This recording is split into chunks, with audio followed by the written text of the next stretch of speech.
Now then, welcome back to another episode of Tekkit Done in 60 days. Nemsun here, and I've been a little busy on the moon. Not amazingly busy, but I have started some things. I've been messing about with making some lamps for a start. I decided to make it a very bright place, so I set these crafting recipes up, and I'm basically crafting up things like black lamps now. Thank you very much. I think I'm only going to need like 20 of those at the most, so I'll just grab 20 of those now. It's quite quick to make because we've got all the materials that we need, apart from the ink really, but we've got quite a bit from the Squidatron 2000. But as you can see from here, I'm actually looking at the pick right now, because this pick that I've been using has taken quite a hammering. I've been using a lot, just pops moon rock just really easily. Moon turf just flows underneath this diamond pick. But it's nearly worn out, and I thought rather than replacing it with just another diamond pick, I would show you guys some of the modded stuff. So I got a heavy duty pick from Galactic Craft. Yeah, it's about the same as an iron pick-ish. There's a quartz pick from Applied Energistic. Yeah. There's ruby and sapphire and peridot. We've seen those before. The Desh, I don't believe I can make a Desh pickaxe because I need this Desh thing, which is Desh ore, which is from Mars. So I can't use Desh at all yet.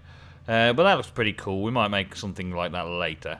The Destruction pickaxe is, well, not impossible to make, but hard work, and I don't want to blow stuff up. Invar pickaxe, yeah, it's just a few Invars and a stick. Yeah, it's easy. The Flux Infused, though, from Redstone Arsenal. Now that is a pickaxe. That is a pickaxe and a half, right? It needs all sorts of stuff. So I'm going to quickly go out and replace my pickaxe in the factory. And I'm bringing you guys with me. I might even make myself the sword while I'm here. Right, so first up, let's go with Redstone Arsenal.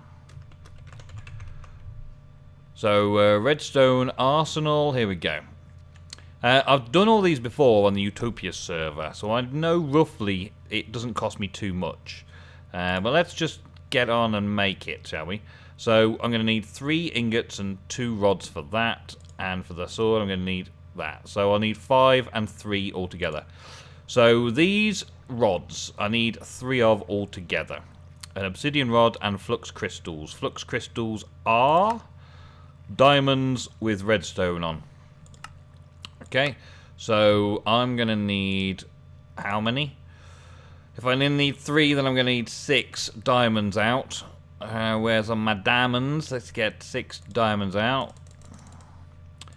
And put those in to the redstone mix to start getting them ready.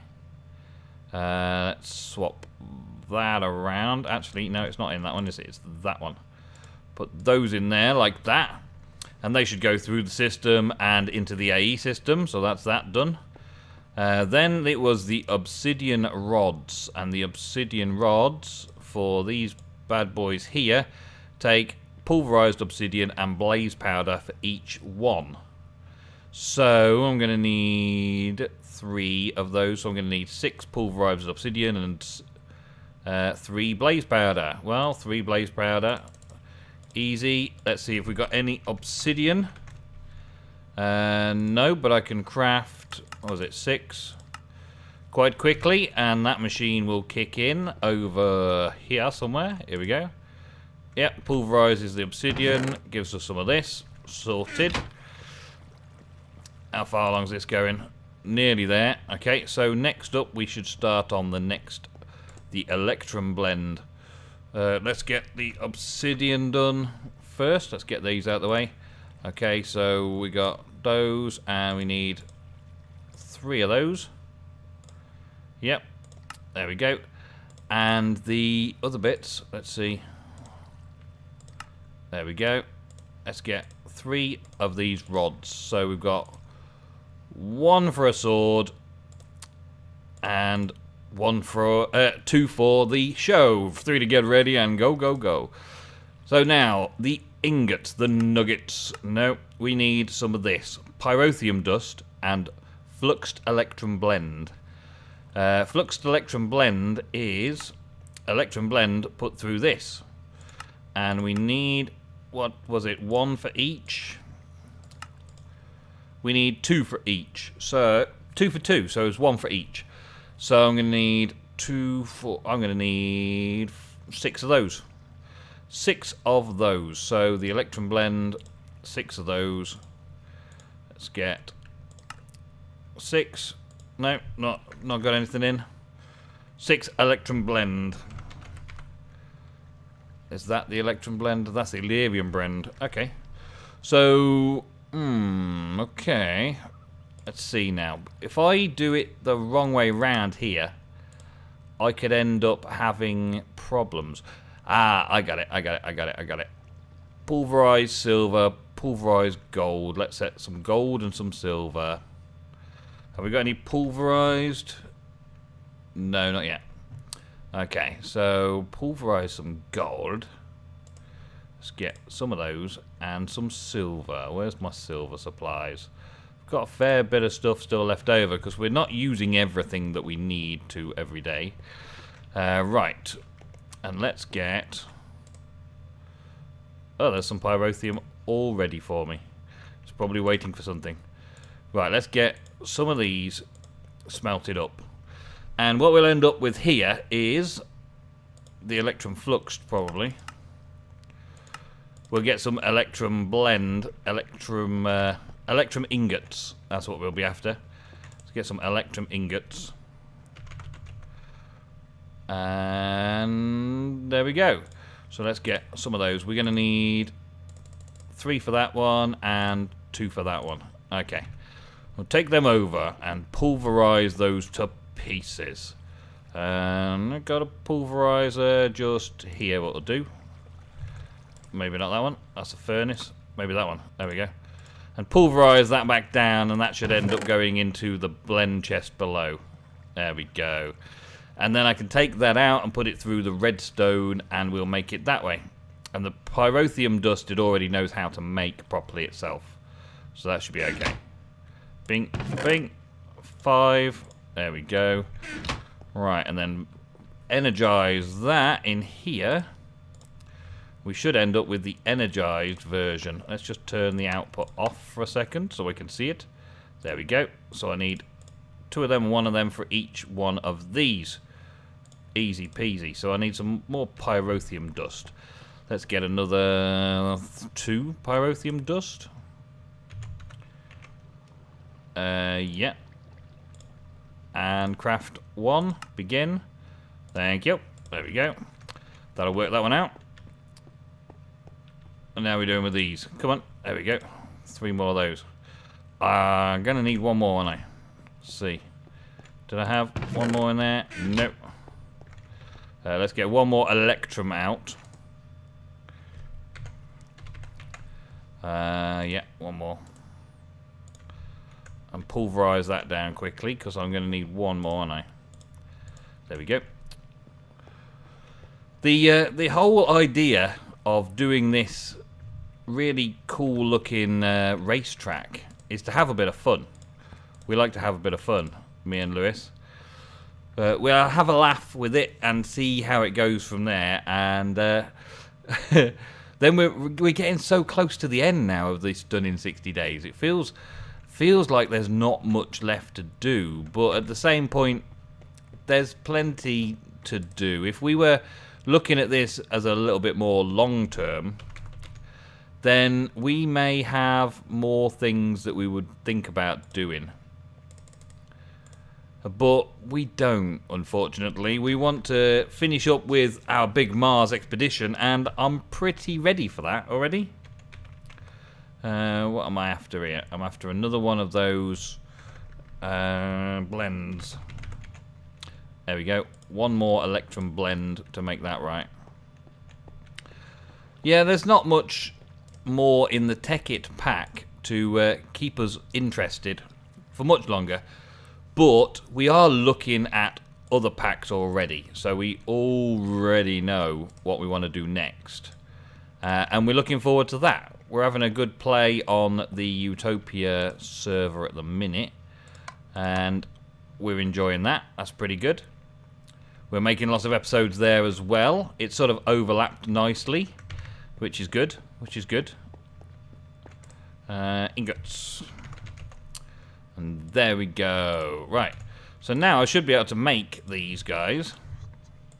Make this pickaxe. Like so. And make this sword. Like so. There you go. Like a boss. Boss sword. Now all I need to do is gen it up a bit. Oh, that looks like that's Lewis's backpack. Let's take that out. I'll put that into a chest. Chest? Yeah, I suppose. I'll put it in his chest for him. Because he forgot it in his last episode, didn't he? So we'll go and put it back in his chest for him in a bit. There we go. Or leave it there? Yeah, I'll leave it where it was. Leave it right where it was. There we go. The diamond sword is gone. That pick is gone. Now they're going to be put into my little bag of tricks for another day. These are pretty awesome, these things. Let's go over to the moon and I'll show you. Well, alrighty then. Here we are on the moon with what I've got of the track done so far. Had a little change around, did a bit of fighting through the night, got some rubbish, some junk, but went back and did a 30 level enchant on my flux infused sword. And I got sharpness, unbreaking, knockback and fire aspect all on one level 30 enchant. Today was my lucky day. Let me just check I'm not running out of oxygen. No, I'm okay, I'm good. I got some full ones, that's alright.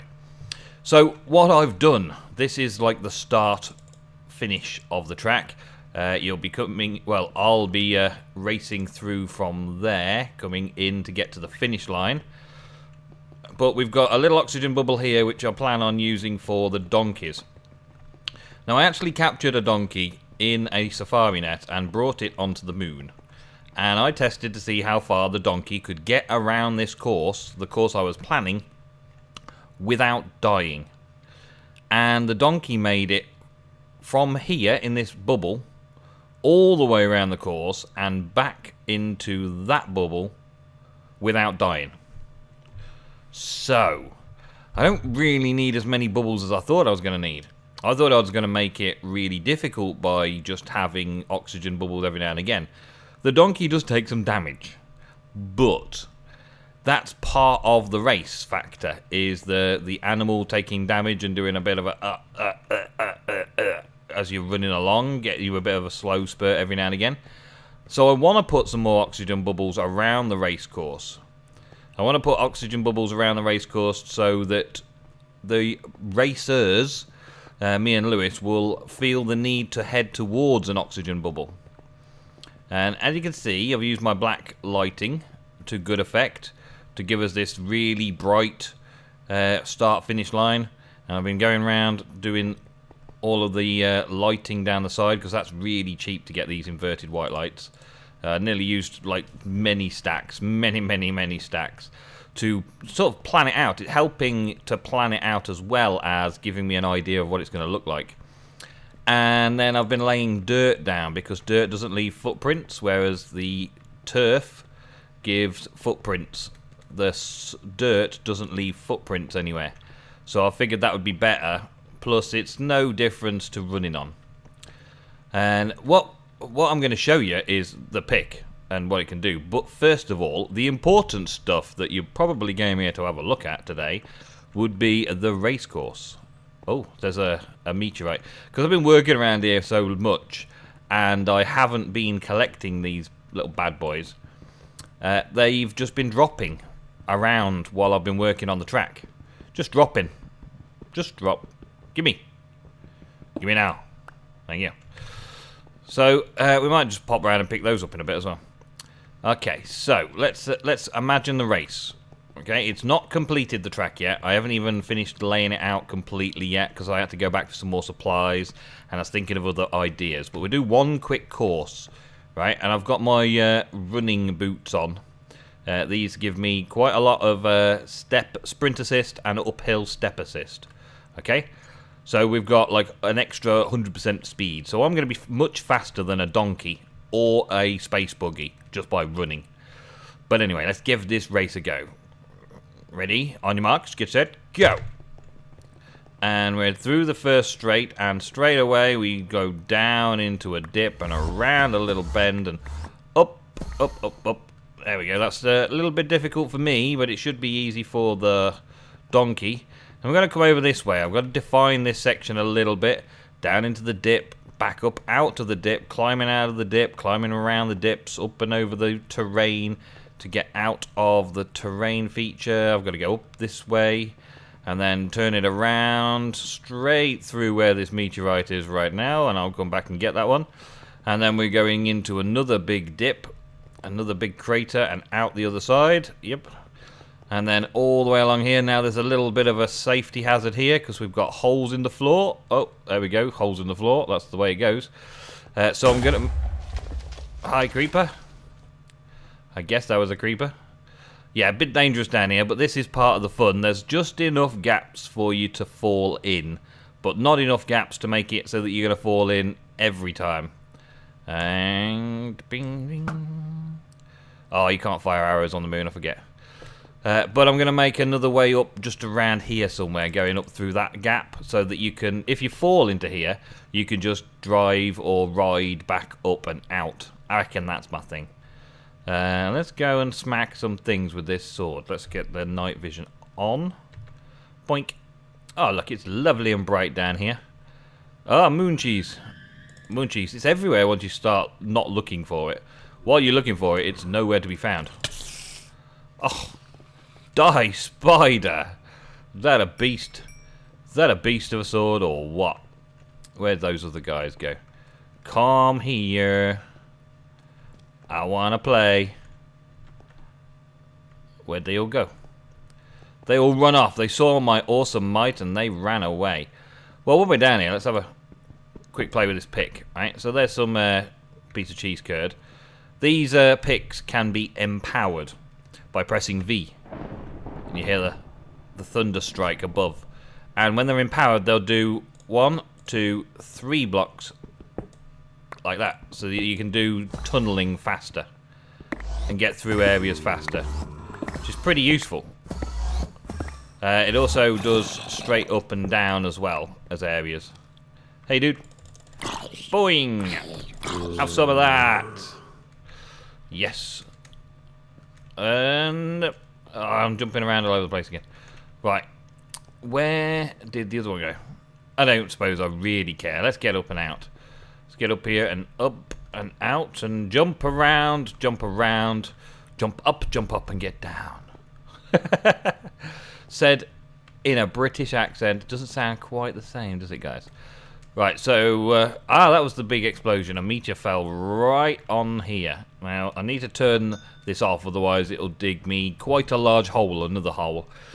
I may craft these holes slightly better, because we're going to also drive moon buggies around. So I'm probably going to want moon buggies to be able to fall down it as well. So little bits big enough for donkeys if you hit the wrong spot. Some bits are safe to go over but look awkward to go over and might just cause whoever's riding or piloting or driving to just stay to one side or slow down slightly to avoid the gaps. And then we come down into a fairly large other cavern, which I was thinking of bringing the whole circuit round a bit. Maybe, now this is a new idea, live for you guys. Maybe I could bring it from there. So if you fall down into the hole, you go up through a tunnel and out on this side, and it brings you up and out again. So it's almost like a shortcut. But because of the terrain, it takes a little bit more. And then bring the safe player around the outside edge to come in, while the other player's got to come up from there. That might work. Then we've got another little feature room here. I call them room, it's another crater, of course. Another little crater around here that comes through. And then we're on to another run around bend, and then a sharp bend. So I know with those buggies, if you don't get a good turn on, you're going to fall into here. And it's like a sand trap, an offshoot. So I did the little arrows going around the corner. So you come around here and swerve round and skid round the corner to get a nice tight turn, and then you're pretty much back at the base, back at the start-finish line. But like I say, I want some more of these, because I need them for more airlocks, because we've got to do the outside of the space station as well still. This is like a side project to fill in a bit of time, to have a bit of fun with the things you can do with a mod pack, instead of just going through and explaining how the mod should be played. Instead of just explaining how the mod should be played, we like to show you how you could potentially play with stuff as well. How you can have some fun with stuff. This terrain over here needs to gen up. Oh, there's another one. We just grab another bit of this. Sorry guys. Booted me. The damn step assist made me go up on top of it quickly and shot me up into the air. Another thing that I'm going to do is try and rearrange this wall a little bit. Let's go over here. A wizard. And a whiz. Thank you. Oh, look at all these meters now. There was nowhere near this many when I first started doing the track. I've been lurking around on the moon for so long. I've got some ideas for other building blocks anyway, to try and make the racetrack look a little different. And I've also got a few little tricks and traps that I want to place in the around the place. But we're not going to get around to that this episode. They're just ideas at the moment. Ideas that I want to explore fully, test some things out, and then bring you guys in to show you what I'm doing.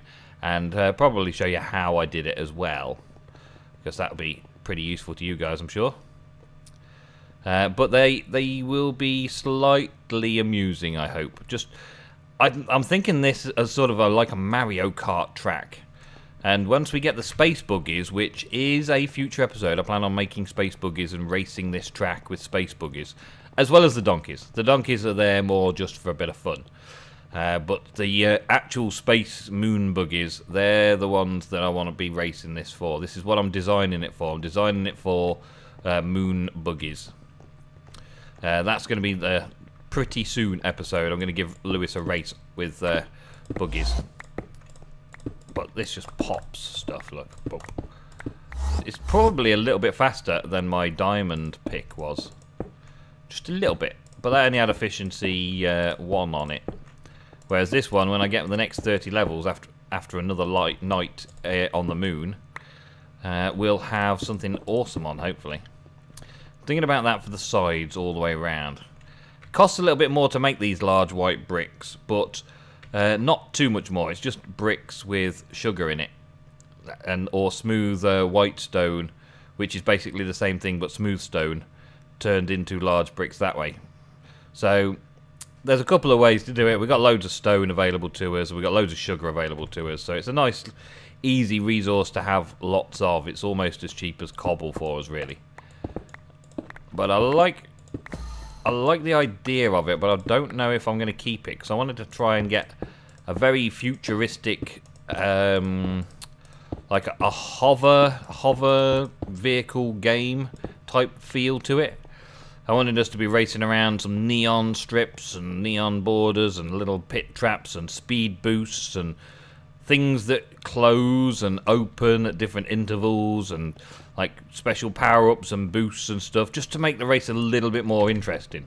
Because to start with, I'm going to know my way around the track, and I'll have practiced on the track a fair bit more than Lewis. And I've only really got Lewis to race against. So because I'm making the track and I'll be practicing the track, it wouldn't be very fair for me to then just beat Lewis on the track. He may still beat me. I don't know how good a racer he is. But I should have the unfair advantage, really. In theory, I should have an unfair advantage. And if he beats me fair and square, then that's cool. That means that Lewis is just as awesome as we all think. But if I beat him consistently, it's because I've had some training, insider knowledge. I've been ready for it. I've been prepared. I know the route. I know the course. I made the game. That's where it comes down. And I want to give Lewis an absolutely fair chance so that we can have an absolutely fair race. And if I beat Lewis, it'll be fair and square rather than I beat Lewis because I know the track much better than him, and I had more practice than him. We're going to have a friendly race, of course. It's only friendly, but, well, there's no point having a race if you're not out to win it, is there? No point having a race if you're not out to win the race. So I will be giving it some. I will be giving it my best to make it a difficult race for a start for both of us, and also to make it so that it's a fair race for both of us, so that I can claim victory over his cold, dead donkey's body. Claim victory in all honesty, knowing that it was a fair race. Not rigged at all. Totally fair. And that is what we've got coming up on Done in 60 Days before we head to Mars. We're going to get a bit of racing done, a bit of downtime, a bit of messing about time before we take a rocket to Mars, which I could prepare right now if I wanted to. I could make it and we could go to Mars tomorrow. But that's not the plan. That we're done in 60 days, not done in 10. So everything is fine. Everything's going according to plan. Everything's starting to look good. Me and Lewis are going to have some fun. And then for the last, well, like 10 days, we're going to really hammer Mars and try and get everything done on Mars in the last 10 days. And then we'll say Tekkit Done in 60 Days is done in 60 days. And we're happy with it. And then we'll move on and see what we come up with next. We actually already know what we're picking, but you guys have got that to find out still. What do you think to this white brick? Let me know in the comments. I'm about done for this episode. I'm going to carry on where I'm left off, wandering around, picking up meteors and changing blocks around, defining the course with the white blocks, and occasionally I'm going to place one of these oxygen bubbles down just so that it sort of steers you in the right direction. I'm going to open up some more floor traps and figure some doors and speed boosts and things like that out. And I'll be back with you guys next episode where we can give it a bit of a test drive before the big race. Alright guys, so leave a comment, let us know what you think to these bricks, see if you can give us any suggestions in the comments, and I'll quickly run around and replace things. It needs to be something very cheap and affordable. Not that we're lacking resources, just that I need a hell of a lot of them, and it'll be nice just to be able to make them quickly and easily. But don't suggest cobble. Alright. Okay guys, thank you very much for watching. I will see you next time on Tekkit Done in 60 Days.